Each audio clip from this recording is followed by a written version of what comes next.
Super Mario 3D World makes a triumphant return back on the Nintendo Switch. G'day, I'm Jake and this is the Rant Corner, and today I'm going to be talking about whether or not Super Mario 3D World and Bowser's Fury is worth it. And spoiler alert, yeah it is. Let's get started, right?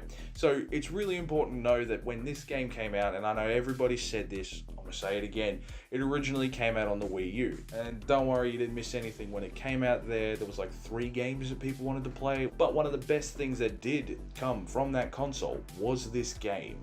The main reason for that, at least for me, was that, well, new Super Mario 3 Deluxe thing, what was it? New Super Mario Bros. U, that's it. Look, it felt like every other Mario game. You just jump from side to side, you just do a thing, it's great, it's cool, it's whatever. Like, don't get me wrong, that is the Mario formula. It's awesome, but it did sort of rehash a lot of worlds from the DS version. Like, it didn't feel unique, it didn't feel fun, it was just a whatever kind of game. So when Super Mario 3D World came along, and all of a sudden, Mario, Luigi, Toad, Peach, cats? It was totally this breath of fresh air for the franchise, and it made me personally fall back in love with Mario again. Like, I was like, all right, Mario, you got some good stuff. We'll have a go, man. We'll play. No worries. Especially because I could be Peach. Because the one thing that platformers need is somebody who can ignore platformers.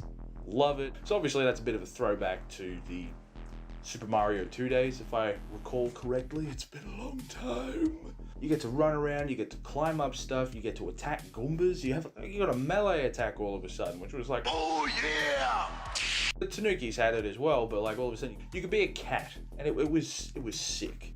Not gonna lie, it was fun, and I hadn't had that in a Mario game for a long time. I hadn't really had fun. I just sort of gone through the motions, and with Super Mario 3D World, I had fun. All of a sudden, I wasn't just running around collecting stars and coins and moons and things and jigabobs. I was actually just like, well, I want this is fun. Hell yeah, I'll go back and play that level. It was sick. And much like everybody else is much earlier than I reported, the controls for the game are a lot tighter, a lot smoother. You actually get to feel your character move now. It's like they're fast and responsive. They jump when they want to jump.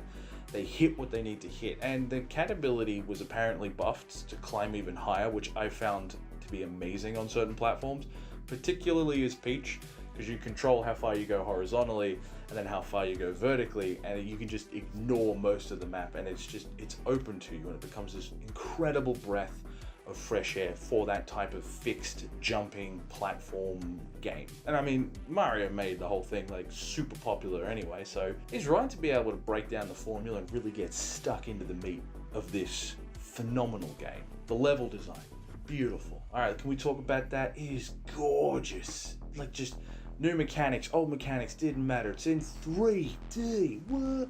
I mean, that's really not the big selling point here. The big selling point here is that it's fast, it's fun, and you fly through it. I can't stop singing this thing's praises. If I was stupid enough to give games a score out of 10, this thing would be a 15.5. Like, it would just be wicked, right? Like, it's perfect. To a degree, obviously the depth control thing doesn't translate very well. You sort of have to get used to using your controller along various fixed paths, which the game clearly wants you to play on anyway.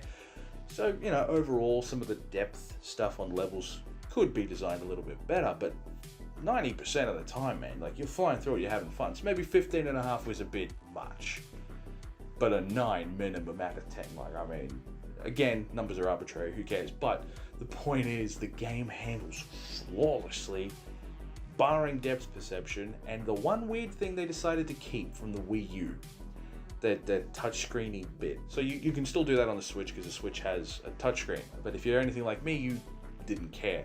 In fact, you used a controller and you awkwardly did this a bunch, spamming the right trigger or the whatever trigger you have to get there, hit the thing, boom. The platform moved an inch. Now do it another 6 times. It's just, that bit sucked, but there's not a lot of levels that require that type of mechanic, which means the fun doesn't stop. You just run.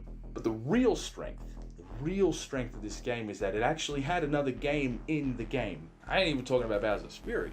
I'm talking about Captain Toad. This was incredible. This was like the ground zero for that game. All of a sudden, all the levels that you could play as Captain Toad were now mini games and a main game, and relentless, fast-paced platformers, beautifully paced, styled, and scored. Captain Toad was a really nice sort of break to the frenetic gameplay. You got to sit back, you got to play around, you got to play with these perspective-based puzzles. You lost the ability to jump in a platforming game, so you actually had to think. You had to pace things out, you had to wait. It forced you to solve problems in a different way, which was so relaxing. In addition, you could get 5 stars, and that meant a lot. And you need stars to unlock certain levels, and now you can. In fact, getting all the stars on the Wii U, I actually kind of didn't. It was fast even then. It's faster now, which is sick. But it was just, yeah, cool. Oh, I didn't get enough stars. Cool, I'm gonna stop. In this, I actually managed to get nearly every single star. You might argue that it's gotten a little bit easy because of that, but I wouldn't make that argument at all. I would definitely say that the game's so much tighter now that it allows you to actually play it and experience it the way that you're meant to play and experience it. But of course, Super Mario 3D World's been out for a very, very long time. This is not a new game. Everybody's heard it. Everybody's seen it. Some people have already played it. And if you haven't, highly recommend. Go for it. Get it. What are you waiting for? The real reason why a lot of people are actually buying it isn't for Super Mario 3D World, which is a crime in and of itself. But the main reason is for Bowser's Fury. It's the Mario Odyssey DLC that everybody asked for but no one got for Mario Odyssey. Instead, we got it for this, which doesn't actually feel misplaced at all. It's actually a great way to use the cat power-up. In fact, going from Super Mario 3D World into Mario Odyssey, like I did, I was actually really disappointed in the lack of cat power-ups. I remember sitting there going, this would be so much easier if I was a cat. It genuinely would have been. And now we actually get to have Mario in this incredible 3D environment. And I mean, thank you, Nintendo, Miyamoto, everybody involved. God, the scenes.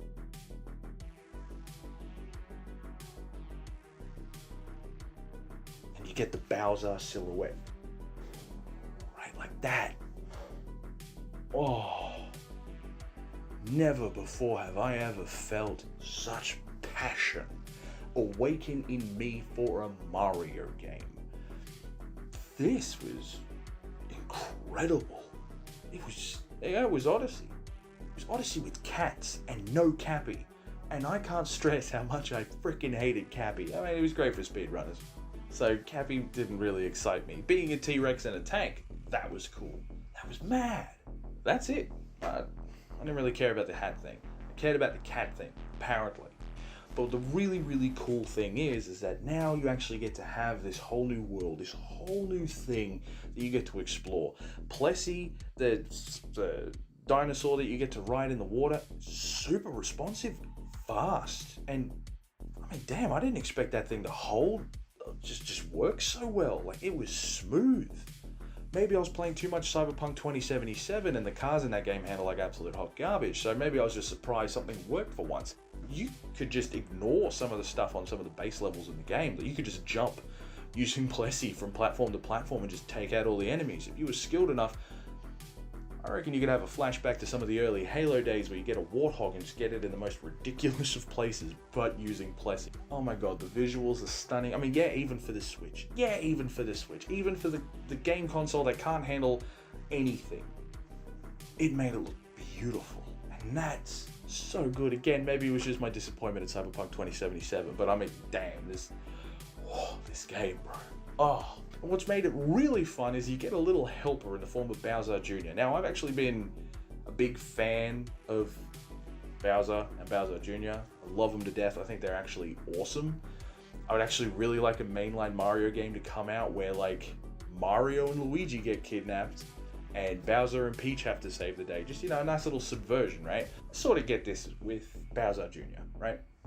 He flies around, he gets you unlockables, he takes out enemies, he does a bunch of different stuff. Annoyingly, he can be player 2. And I thought this would be actually a really great way to introduce someone else to a Mario game. But it's annoying because you both have control of the camera And the depth perception issue comes back into it if you're Bowser Jr. I know because my girlfriend got mad. When my girlfriend was Bowser Jr., she would constantly steal the camera to see what it was that she was doing so she could do the thing. You can break the game a little bit with him, which is fun, or you can do a little motion control thing like you could before with little touch mechanics that were ported over from the Wii U.